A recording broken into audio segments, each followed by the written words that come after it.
Hey guys, this is Steven Boatman, CFP, Certified Financial Planner out of Charlotte, North Carolina. And I wanted to talk you through this spousal transfer strategy in order to get a free step up in basis. This is a uncommon strategy. It's more on the fringes of financial planning, but it is possible. And basically what it does is you can transfer assets to somebody, typically a spouse that's going to predecease you. The assets are in their name for at least a year before they die, and they get this free step up in basis. You don't have to be a spouse to do this. It could be another family member, could be a friend or whatever else, but it's kind of this, I would say, a dark side of financial planning, but it is possible. And so there are a few caveats if you are going to pursue this strategy. And I wrote a blog on it. Again, I'm going to walk you through that. We'll use the blog kind of as the basis for our conversation and work from there. So what do we have to worry about? So we have community property states, which is very important.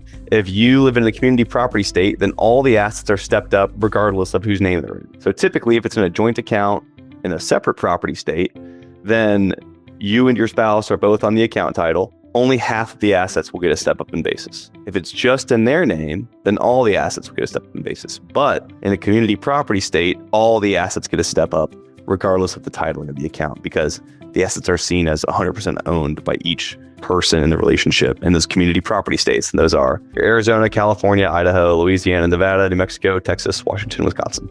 As far as I know, up till today, that hasn't changed. This boomerang rule, if the assets are in their name for less than a year, then they'll boomerang back and you won't get this free step up in basis. In order to avoid those capital gains taxes, you get loss of control. So if you transfer the assets over and your spouse falls in love with the nurse taking care of them and decides to leave them all the assets and you with nothing, they are legally allowed to do that, and you have loss of control. So you have to really trust this person you're leaving assets to. If you have any capital losses, it's recommended to not hold those until you die. You should transfer capital losses to somebody who either is alive or sell them before you die so you can realize the loss as a tax benefit. The state tax threshold. So I wrote this blog in 24. It used to be $13.61 million per person. Now it's $15 million per person. It's kind of the cap you can transfer without running into any gift tax issues. And so most people aren't going to be transferring more than $15 million, but something to be aware of. And an example of what this can save you, let's say you have $1 million worth of Apple stock. You bought it for 10 grand 20 years ago. You have $990,000 of gain. You may have a tax on this that would be around $282,000 if you had to sell it and realize it all.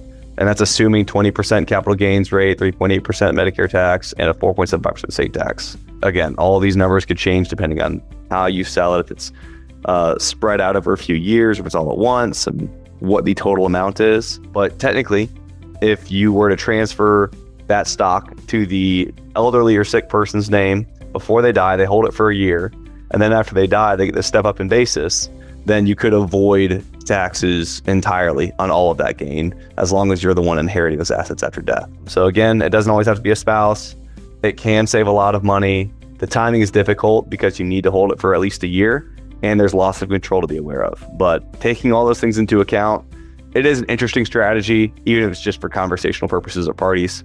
So I hope you found that helpful. Again, I'll link to the blog below. And if you have any questions, just shoot me an email. Thanks. Bye.